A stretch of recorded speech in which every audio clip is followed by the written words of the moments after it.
सबसे पहले मैं तेलुगु भाषा में नहीं बोल सकता हूं, इसलिए आप सबसे क्षमा प्रार्थी हूं। నేను ముందుగా తెలుగులో మాట్లాడలేకపోతున్నందుకు మీరందరూ నన్ను క్షమించాలి అని చెప్పి ప్రార్థిస్తున్నాను. मगर मेरी साथी सांसद पुरंदेश्वरी जी तेलुगु में अनुवाद करेगी तो मेरे सभी आंध्र प्रदेश के भाइयों बहनों को मेरी बात समझ में आ पाएगी. అంటే సహచర పార్లమెంట్ సభ్యురాలైనటువంటి పురంధేశ్వరి ఏదైతే వారు చెప్పదలుచుకున్నారో దాన్ని అనువదిస్తారు కాబట్టి తప్పకుండా నా మనోభావాలన్నీ కూడా మీకు చేరువవుతాయని చెప్పి నేను భావిస్తున్నాను. आज के इस कार्यक्रम में मेरे साथ मंच ऊपर उपस्थित श्रीमान एन चंद्राबाबू नायडू जी, आंध्र प्रदेश के लोकप्रिय मुख्यमंत्री श्री के राम मोहन नायडू जी, केंद्रीय सिविल एविएशन मंत्री जी, मेरे साथी श्री बंडी संजय कुमार जी,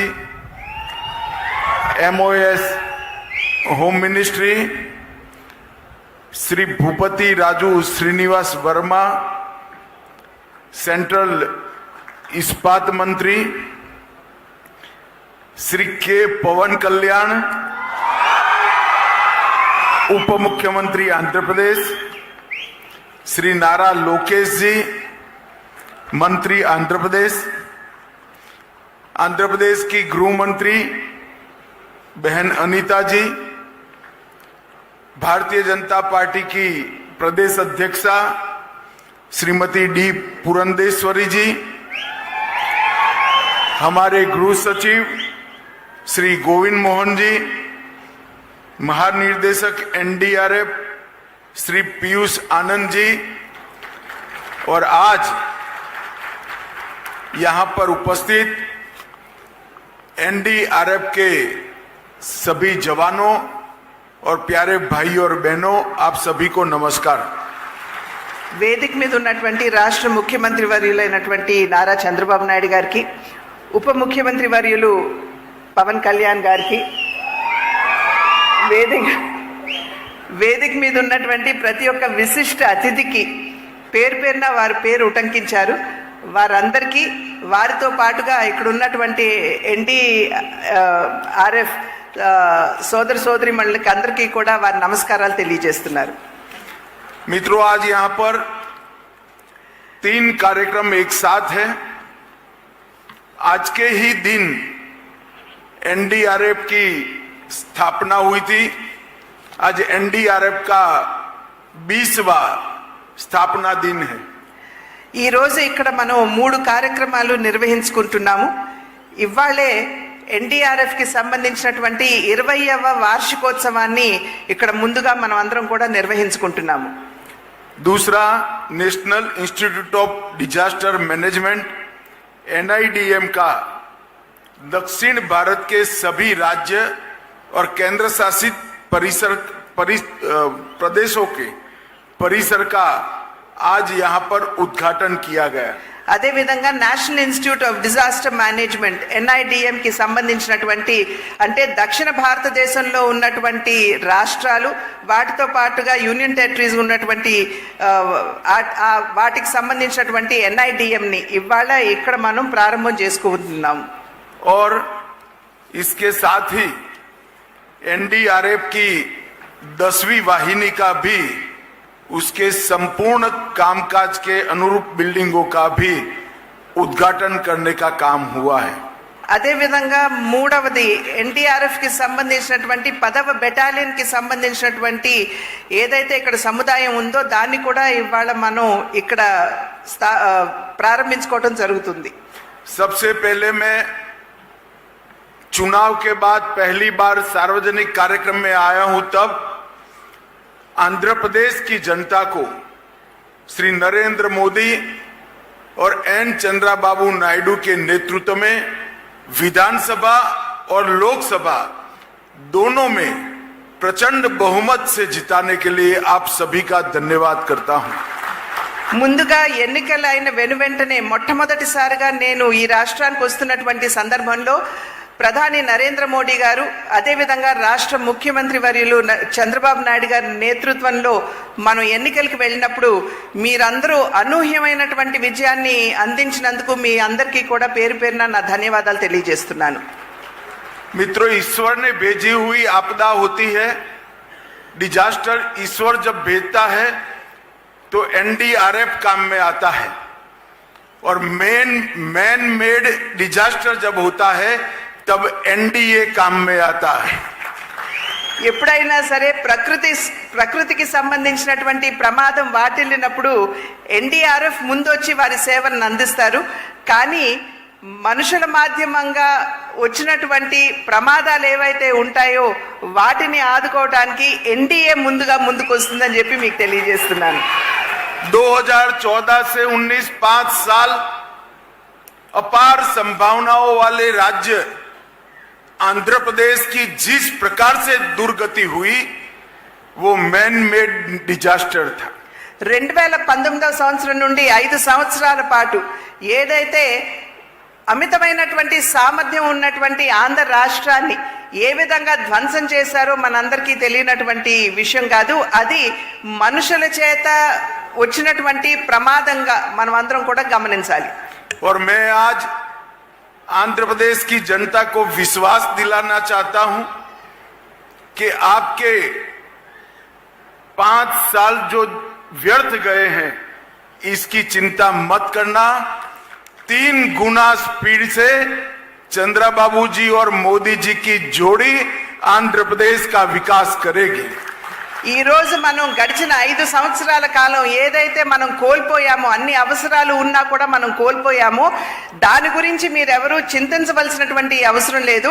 ఇవాళ నరేంద్ర మోడీ గారు మరియు చంద్రబాబు నాయుడు గారి నాయకత్వంలో నేతృత్వంలో 3 ప్రగతి మనం ఖచ్చితంగా ఆంధ్ర రాష్ట్రంలో సాధించగలం. एक और चंद्रबाबू जी एडमिनिस्ट्रेटिवली, फाइनेंशियली और डेवलपमेंट के रोड मैप की दृष्टि से आंध्र को दिन दूनी रात चौगुनी स्पीड से सेट करते जा रहे हैं. और दूसरी ओर 6 माह में नरेंद्र मोदी जी ने 3 लाख करोड़ से ज्यादा का इन्वेस्टमेंट और मदद आंध्र प्रदेश के लिए भेजी है. అటు పరిపాలన దక్షత అదేవిధంగా ఆర్థిక పరంగా కూడా ఆంధ్ర రాష్ట్రాన్ని ముందుకు తీసుకువెళ్లేటువంటి సామర్థ్యం ఉన్నటువంటి ముఖ్యమంత్రి చంద్రబాబు నాయుడు గారు ఇక్కడ ఉన్నారు. వారు రేయింబవళ్ళు కూడా ఏ విధంగా ఆంధ్ర రాష్ట్రాన్ని గాడిలో పెట్టాలి అనేటువంటి అంశం మీద వారు దృష్టి కేంద్రీకరించడం జరిగింది. రెండో వైపును చూసినట్లయితే దేశ ప్రధాని అయినటువంటి నరేంద్ర మోడీ గారు ఈ 6 నెలల కాలంలోనే అధికారంలోకి వచ్చి 6 నెలలే అయింది. కానీ దగ్గర 3 లక్షల కోట్ల మేరకు ఆంధ్ర రాష్ట్రానికి సంపూర్ణమైనటువంటి సహకారాన్ని అందించారనేటువంటి విషయం గమనించాలి. अभी 2 दिन पहले ही कैबिनेट में विशाखापट्टनम के स्टील प्लांट के लिए 11,000 करोड़ रुपए की इन्वेस्टमेंट की घोषणा, मदद की घोषणा नरेंद्र मोदी जी ने की है. ఇంతకు ముందు 3 రోజుల క్రితమే కేబినెట్ లో తీసుకున్నటువంటి నిర్ణయం మాధ్యమంగా మన రాష్ట్రంలో ఉన్నటువంటి విశాఖ స్టీల్ ప్లాంట్ కి, వైజాగ్ స్టీల్ ప్లాంట్ కి 11,440 కోట్ల రూపాయల మేరకు సహాయాన్ని అంటే సపోర్ట్ ని ప్రకటించినటువంటి విషయం మనందరికీ తెలుసు. इसमें 11,000 करोड़ रुपए से ज्यादा महत्वपूर्ण यह है कि आंध्र का गौरव ऐसा विशाखापट्टनम स्टील प्लांट अब लंबे समय तक चलने वाला है, वो सुनिश्चित हो गया है. ఇక్కడ 11,000 కోట్ల రూపాయలు అనేది ప్రధానం కాదు. ఇక్కడ ఏదైతే ఆంధ్ర యొక్క ఆత్మ గౌరవంతో ఈ ప్లాంట్, వైజాగ్ స్టీల్ ప్లాంట్ ముడిపడి ఉన్నదో దాన్ని ముందుకు తీసుకుని వెళ్తూ మరింత అభివృద్ధి పదంలో నడిపించడం అనేది ఇది సునిశ్చితమైందని చెప్పి మీ అందరికీ కూడా తెలియజేస్తున్నాను. अमरावती राजधानी की जो कल्पना चंद्रबाबू जी ने की थी और मोदी जी ने जिसका भूमि पूजन किया था, वो पूरे अमरावती प्रोजेक्ट को एक प्रकार से दरकिनार किया था. मोदी जी ने ये 6 महीने में 27,000 करोड़ रुपया अमरावती प्रोजेक्ट के लिए हुडको और वर्ल्ड बैंक के माध्यम से देकर चंद्रबाबू नायडू जी की कल्पना की राजधानी बनाने का काम स्पीड से आगे बढ़ाने का काम किया है। ఏదైతే అమరావతిని రాజధానిగా అప్పట్లో ముఖ్యమంత్రిగా ఉన్నటువంటి చంద్రబాబు నాయుడు గారు నిర్ణయం చేశారో అది గడిచిన 5 సంవత్సరాల కాలంలో దాన్ని బుట్టదాఖలు చేయడం జరిగింది. అయితే ఇవాళ 27,000 కోట్ల రూపాయలు అటు హడ్కో మాధ్యమంగా అదేవిధంగా వరల్డ్ బ్యాంక్ మాధ్యమంగా కూడా నరేంద్ర మోడీ గారు ఇవాళ చంద్రబాబు నాయుడు గారికి అదేవిధంగా రాష్ట్రానికి అందించి అమరావతి నిర్మాణానికి గతిని అందించినటువంటి విషయం మనం గమనించాలి. रेलवे जोन का भी फाउंडेशन स्टोन रख दिया गया है। రైల్వే జోన్ కూడా ఏదైతే ఇంతకు ముందు చాలా నెమ్మదిగా అడుగులు వేస్తూ వెళ్ళిందో దాన్ని కూడా ఇవాళ ఆంధ్ర రాష్ట్రానికి అందివ్వడం జరిగింది. और पोलावरम जो कि लाइफ लाइन है आंध्र प्रदेश की, मैंने आज सुबह ही चर्चा की है चंद्रबाबू जी से। उनका विश्वास है 2028 तक पोलावरम का पानी पूरे आंध्र प्रदेश में पहुंचना शुरू हो जाएगा। అదేవిధంగా పోలవరం ఏదైతే ఆంధ్ర రాష్ట్రానికి జీవధార అని చెప్పి మనమందరం కూడా భావిస్తామో దాని గురించి కూడా ఇవాళ ప్రొద్దున్నే చంద్రబాబు నాయుడు గారితో చర్చించడం జరిగింది. ఇవాళ వారు ఇచ్చినటువంటి అదేవిధంగా ఇవాళ సభా మాధ్యమంగా ఇచ్చేటువంటి వాగ్దానం ఏమిటంటే 2028 నాటికల్లా సంపూర్ణంగా యావత్ ఆంధ్ర రాష్ట్రానికి పోలవరం మాధ్యమంగా నీరు అందుతుందని చెప్పి తెలియజేస్తున్నాము. एम्स हॉस्पिटल भी शुरू हो चुकी है।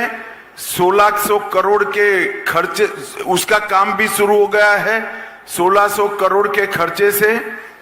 और विशाखापट्टनम को ग्रीन हाइड्रोजन के कैपिटल बनाने के लिए 2 लाख करोड़ के इन्वेस्टमेंट का प्लान नरेंद्र मोदी जी ने शुरू किया है। అదేవిధంగా రాష్ట్రంలో AIIMS hospital all India institute of medical sciences ఏదైతే ఉందో 1600 కోట్ల రూపాయలతోటి దాన్ని ఇక్కడ ప్రారంభం చేయడం జరిగింది. పని కూడా జరుగుతున్నది. అదేవిధంగా విశాఖపట్నంలో గ్రీన్ హైడ్రోజన్ ఎనర్జీ ఏదైతే ఉందో దానికి సంబంధించి దగ్గర 2 లక్షల కోట్ల రూపాయల మేరకు అక్కడ డబ్బులు పెట్టడం జరిగింది. लगभग 1,20,000 करोड़ के हाईवे और इंफ्रास्ट्रक्चर के प्रोजेक्ट भी इसी 6 माह के अंदर अप्रूव हुए हैं। దగ్గర 1,20,000 కోట్ల రూపాయల మేరకు హైవేలు కావచ్చు లేకపోతే ఇతరత్ర కావాల్సినటువంటి మౌలిక సదుపాయాలు కావచ్చు వాటన్నింటికి సంబంధించినటువంటి పనులు ఇప్పుడు ప్రారంభమయ్యాయి ఈ 6 నెలల్లోనే. अंत में मैं इतना ही विश्वास दिलाना चाहता हूं कि केंद्र की नरेंद्र मोदी सरकार और स्वयं हमारे प्रधानमंत्री जी आंध्र के विकास के लिए चंद्रबाबू नायडू के साथ चट्टान की तरह खड़े हैं। అదేవిధంగా నేను ఇవాళ చివర్లో ఒక మాట నేను చెప్పదలుచుకున్నాను మీ అందరికీ. కేంద్ర ప్రభుత్వం ఏదైతే ఉందో అదేవిధంగా నరేంద్ర మోడీ గారు సైతం ఆంధ్ర రాష్ట్ర అభివృద్ధి కొరకు రాష్ట్ర ముఖ్యమంత్రి వర్యులైనటువంటి చంద్రబాబు నాయుడు గారు వెనక ఇంచుమించుగా ఒక కొండలాగా వారి అండదండలు అందిస్తూ నిలబడి ఉన్నారు అని చెప్పి తెలియజేస్తున్నాను. मित्रों, NIDM की स्थापना तो कब से हुई थी, परंतु 10 साल के अंदर NIDM में महत्वपूर्ण गतिविधि आगे बढ़ाने का काम नरेंद्र मोदी जी के नेतृत्व में हुआ है।